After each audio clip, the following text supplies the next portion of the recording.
Hey YouTube, welcome back to another video, and today we're going to be doing a LEGO Ninjago Theory video. And now, we're going to be going back all the way to Season 2 when Lloyd fought the Overlord in the final battle. Now, I want to talk about what if Lloyd lost the final battle. Now, if the Overlord succeeded and killed him, what would he do after that? Because everyone in Ninjago is completely, turned to darkness. Is he just going to sit up on the top of that building all day? Are the people just going to wander around? Are the Stone Army still going to be there defending him the whole time? Now, you'd think that's what happened, but here's my theory. Now, the Overlord he's basically like a godlike being in Ninjago. He is a part of the balance, which he can never really be destroyed.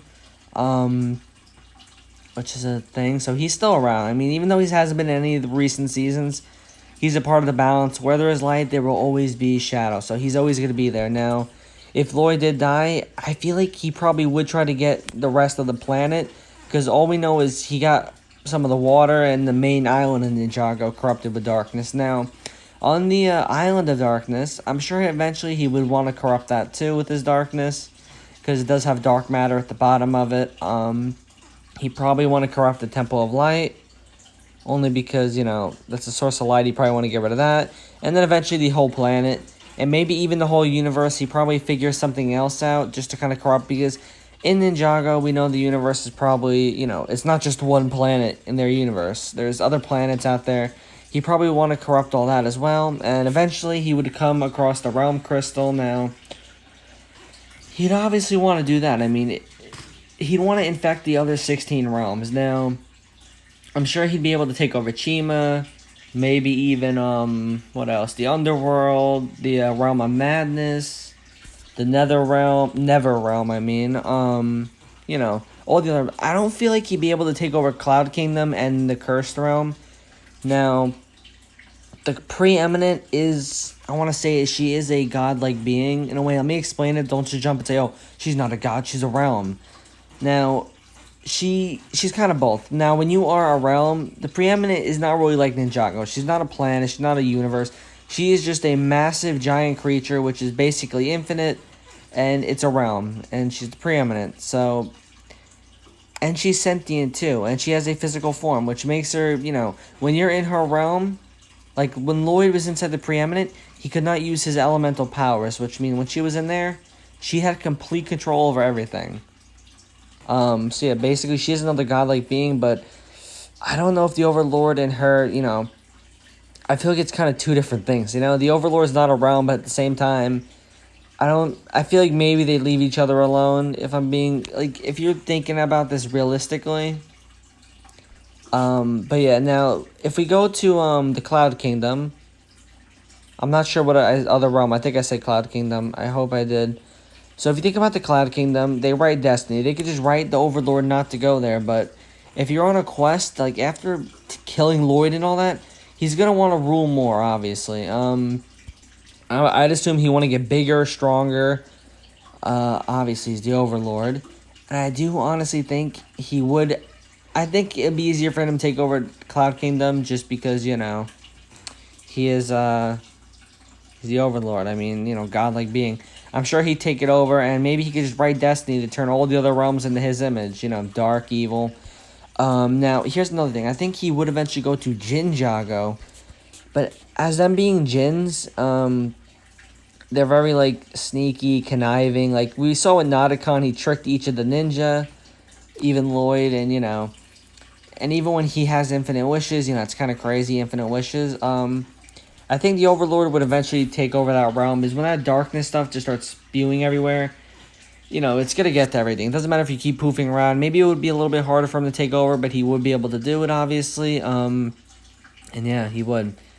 Now, what other realms are there? I haven't watched the show that much. The realm of Oni and Dragon. That, I feel like, for him would be really easy. Because the people there, the dragon hunters, they're basically normal people. They have weapons and things, but still, they'd be taken over pretty easily. A majority of the dragons would, but Firstborn she's kind of different if you think about it. Now, Firstborn, the dragon, I don't want to say she's a godlike being, because she was taken down by Garmadon pretty easily. I think, I don't know. I think she was attacked by the Oni Titan or the Stone Colossus or whatever it's called.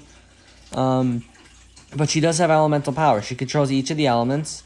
Now, obviously, you know, I feel like the Overlord would take her down eventually. I mean, she is just a dragon that's been alive for thousands and thousands of years. Yeah, that would be taken down. What else? I'm sure it'd be a good fight, though, you know? I'm trying to think of other realms. Chima would definitely fall, but I do think they would have somewhat of a fighting chance. Now, I feel as if the, what are they, the Phoenix tribe or whatever, they're basically like the Chima's like godlike beings in their world. They're not as strong as the first Spinjitzu Master or the Preeminent or not even the Overlord, so they could put up a good fight because I know there are more than one of them, so I mean, you know, they could do a good fight, but they'd eventually fall. Even if they had Fire Chi and Chi plugged into them, they'd eventually all fall. The realm would go down. There's not a lot of water there except for the swamps, the, I believe, the water coming off the Chi towers and rivers, so, you know, I don't know, I'm thinking of the Preeminence, my bad. Jeez, why did I say water? Okay.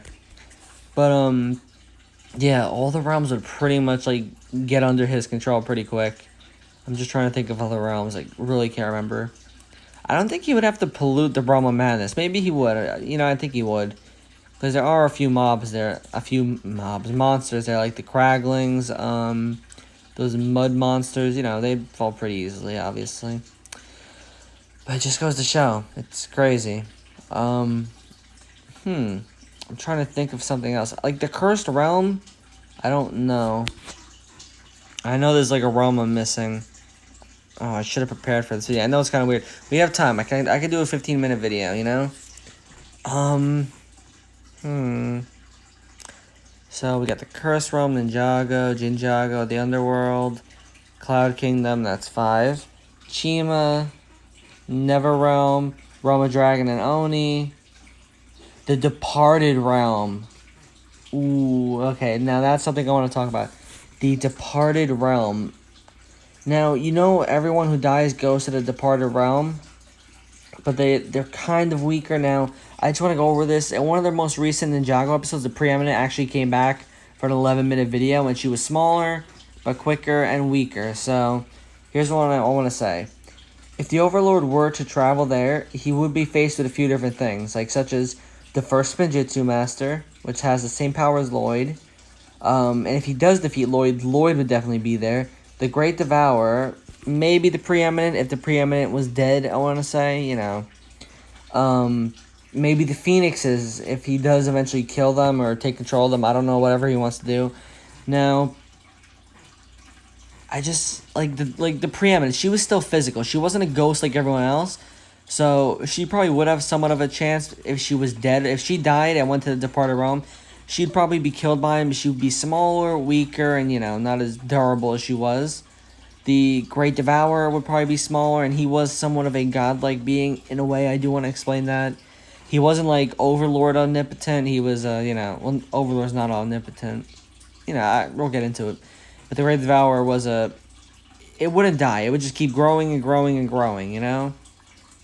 But yeah, first Spinjitzu Master, I imagine he still have his powers, you know? But I feel like that probably would be the hardest realm, because knowing Llyod would be there, the first Spinjitzu Master, and the Great Devourer would be there, it'd be hard for him. But I'd imagine, you know, he'd probably figure something. And if he dies, he'd just be right back there again, you know? There would be no, you know, stopping him, I guess. And I guess they would just keep popping up, too. Unless he infected the entire realm in his darkness, then, lo and behold, he'd be good. Now, what's the 10th realm? Dang it, I don't know. Why? Oh, man. The Never Realm. Yeah, every realm, we don't know the others. We only know 10 realms. The 6 other ones are like a mystery still. I hope they're interesting. I hope they make them like crazy and interesting. But yeah, that's all I can really say. I think the Overlord would pretty much take over every single realm. Maybe not the Cursed Realm. I think he would have to have a high dosage of that dark matter to really infect her. Maybe, because I know the Dark Island is pretty big.